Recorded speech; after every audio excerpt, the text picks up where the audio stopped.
Herkese salam, yeni bir dərsə xoş gəlmisiniz. Keçən dərslərimizdə biz sözünlər haqqında ümumi məlumat və sözünlərin məna növlərini öyrənmişdik. Bugün isə sizə yuxarı səviyyələrdə istifadə olunan Präpositionen der Rede-Wiedergabe und Referenz mövzusunu izah edirəm.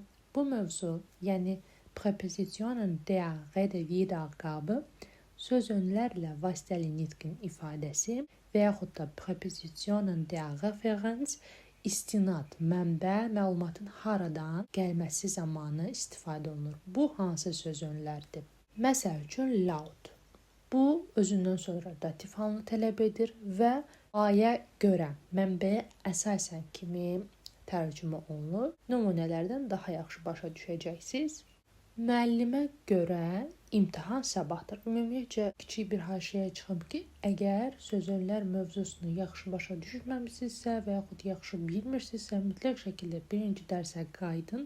Sözünlər mövzusunu mükəmməl şəkildə öyrəndikdən sonra artıq həm məna növlərini yaxşı başa düşəcəksiniz, həm hal-hazırda izah etdiyim mövzunu yaxşı başa düşəcəksiniz. Bunun üçün sözünlər mövzusunun təməli əl olmalıdır. İndi isə nümunəmizə baxaq.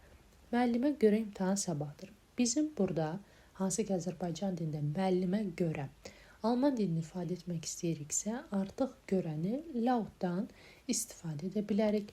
Müəllim sözü əgər kişi cinsindən söhbət gedirsə, der Lehrer, bizə laut plus dativ olduğuna görə 4 haldan dem Lehrer lazımdır və deyirik ki, laut dem Lehrer ist die Prüfung morgen. Müəllimə görə imtahan sabahdır. Nə etdik? Müəllimə görəni biz laut dem Lehrer ilə ifadə etdik. Daha sonra baxırıq ikinci nümunəyə. Məsəl üçün, bir araşdırmaya görə bu sağlamdır. Araşdırma, die Studie, bir araşdırma, eine Studie, görə laut plus dativ olduğuna görə bizə 4 haldan dativ forma lazımdır. Laut eine Studie, araşdırmaya görə ist es gesund. Bu sağlamdır. Laut eine Studie ist es gesund. Bir araşdırmaya görə bu sağlamdır. Və yaxud ikinci sözünümüz nach plus dativ. Bu da həmçinin a görə və yaxud fikrincə. Məsələn, mənim fikrimcə bu yanlışdır. Deməli, bu iki formada sizin qarşınıza çıxa bilər. Nach meiner Meinung və yaxud da meiner Meinung nach. Hər ikisi də doğru variantdır. Meine Meinung, mənim fikrim. Mənim fikrimə görə nachdan istifadə edirik. Nach plus dativ olduğuna görə meine Meinungdan dativ formanı istifadə edirik. Nach meiner Meinung oder meiner Meinung nach ist das falsch. Mənim fikrimcə, mənim fikrimə görə bu yanlışdır. Və yaxud hesabata görə çox problem olub. Hesabat nədir? Der Bericht. Dativ forma dem Bericht. Niyə? Çünki nach plus dativ olduğuna görə. Nach dem Bericht gab es viele Probleme. Hesabata görə çox problem olub. Üçüncü sözünümüz zufolge plus dativ, bəzən də genitiv forma istifadə oluna bilər. Belə deyim ki, bu sözün aid olduğu sözün önündə deyil, aid olduğu sözdən sonra gəlir. Məsəl üçün, həkimə əsasən, həkimə görə o sağlamdır. Dem Arzt zufolge ist er gesund. Der Arzt kişi cinsli isimdir. Dativ forması olur dem Arzt. Və deyirik ki, dem Arzt zufolge ist er gesund. Həkimə görə o sağlamdır.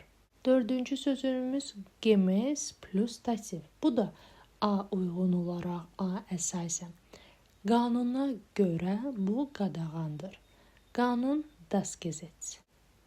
Gemäß plus dativ olduğuna görə dativ forma lazımdır bizə dem Gesetz. Gemäß dem Gesetz ist das verboten. Qanuna görə bu qadağandır.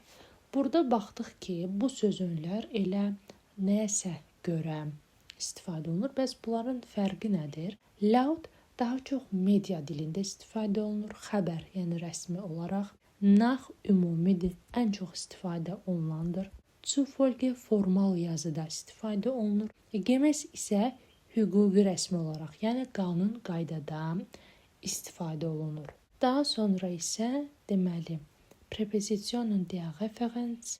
Bu da nəsə istinad idi. Məsəl üçün in Bezug auf plus akusativ olarsa, bu ilə bağlı kimi tərcümə olunur. Məsələn, mövzu ilə bağlı sualım var. Artıq bunu necə ifadə etməliyik? İlə bağlı in Bezug auf. Akusativ olduğuna görə mövzu nədir? Das Thema. Elə akusativ formadan istifadə edirik. In Bezug auf das Thema habe ich eine Frage. Mövzu ilə bağlı sualım var. İkinci bezüglich plus gensiv. Bu da ilə əlaqədar kimi istifadə olunur. Daha çox formalda istifadə olunur. Sənin müraciətinlə əlaqədar, ilə əlaqədar. Daha sonra xəbər edəcəm. Gensiv olduğuna görə sənin müraciətin deine Anfrage genitiv forması olur. Deine Anfrage. Bezüglich deiner Anfrage melde ich mich später. Sənin müraciətinlə əlaqədar daha sonra xəbər edəcəm. İfadə etmək üçün bezüglich plus gensivdən istifadə etdik. Üçüncü, hinsichtlich plus gensiv baxımından ilə bağlı kimi tərcümə olunur. Qiymətlərlə bağlı problem var, ilə bağlı. Hinsichtlich deyə bilərik, plus gensiv olduğuna görə hinsichtlich der Kosten gibt es Probleme. Sonuncu isə im Hinblick auf plus akusativ, bu da nəzərə alaraq ilə bağlı kimi tərcümə olunur. Gələcəyi nəzərə alaraq biz qənaət etməliyik. Nəzərə alaraq alman dilində ifadə etmək istəyiriksə, im Hinblick auf akusativdən istifadə edə bilərik. Və deyirik ki, im Hinblick auf die Zukunft müssen wir sparen. Müssen wir sparen. Gələcəyi nəzərə alaraq biz qənaət etməliyik. Gələcək nədir? Die Zukunft. Im Hinblick auf plus akusativ olduğuna görə elə akusativ forması die Zukunftdan istifadə etdik. Gəlin indi görək bu 4 sözünün fərqi nədir? In Bezug auf, bu ən çox istifadə olunandır. Həm danışıqda, həm də yazda istifadə olunur və bezüglich də eynən belədir. Ancaq hinsichtlich daha çox rəsmi, akademik və yazılı dildə istifadə olunur. Dördüncü, im Hinblick auf isə bu gələcəyə baxış, nəzərə alma və daha çox plan, məqsəd, qərarda istifadə olunur. Və bununla da artıq sizinlə sözünlər mövzusu ilə yekunlaşdıq. Bugünlük bu qədər. Hər kəsə təşəkkür edirəm. Növbəti videoda görüşənədək hələlik.